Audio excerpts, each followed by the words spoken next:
السلام علیکم ورحمۃ اللہ وبرکاتہ۔ ناظرین، آج کے اس ویڈیو میں بہت ہی اہم سوال کا جواب آپ کے ساتھ شیئر کرنے والا ہوں۔ توجہ کے ساتھ اس ویڈیو کو دیکھیں، دھیان کے ساتھ دیکھیں۔ تو سوال یہ ہے کہ روزے کی حالت میں بیوی کا بوسہ لینے سے کیا روزہ ٹوٹ جاتا ہے؟ تو جواب اس کا یہ ہے کہ روزے کی حالت میں بیوی کا بوسہ لینا مکروہ ہے۔ کیا ہے؟ مکروہ ہے۔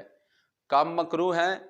جب بندے کو یہ اندیشہ ہو کہ انزال ہو جائے گا یا پھر بوسہ لینے سے اپنے آپ پر قابو نہیں رکھ سکے گا اور جماع میں مبتلا ہو جائے گا تو یہ عمل مکروہ ہے۔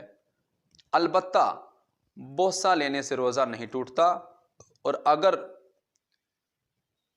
بوسہ لینے سے انزال ہو گیا تو اب روزہ ٹوٹ جائے گا، لیکن کفارہ لازم نہیں آئے گا، صرف روزہ کی قضا کرنا ہوگی۔ قضا کیا ہے کہ رمضان المبارک کے علاوہ ایک روزہ رکھنا پڑے گا۔ جو روزہ توڑیں گے اس کی قضا یہ ہے، جس طرح نماز کی قضا کرتے ہیں، وقت گزر جاتا ہے تو بعد میں اس کو پڑھتے ہیں، معافی نہیں ہے، اسی طرح روزہ ٹوٹ گیا تو اور دنوں میں ایک روزہ رکھنا پڑے گا، جبکہ کفارہ لازم نہیں آئے گا۔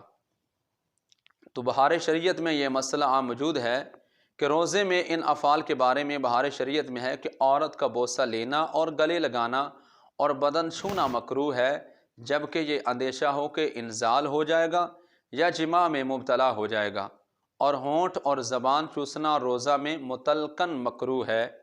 اور اسی حوالے سے بوسہ لینے کی صورت میں انزال ہو جائے تو اس حوالے سے فتاوی عالمگیری میں بھی یہ بات لکھی ہے کہ زوجہ کا بوسہ لینا اور انزال ہو گیا بوسہ لینے سے تو روزہ ٹوٹ جائے گا، بلکہ کفارہ لازم نہیں آئے گا۔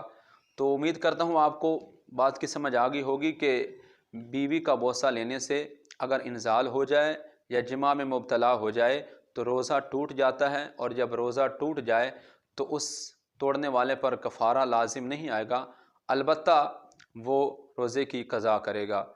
تو اگر آپ کو یہ میری ویڈیو پسند آئی ہے تو اس کو دوستوں کے ساتھ ضرور شیئر کریں، اور ملتے ہیں اگلی ویڈیو میں، تب تک دیجیے اجازت۔ اللہ حافظ۔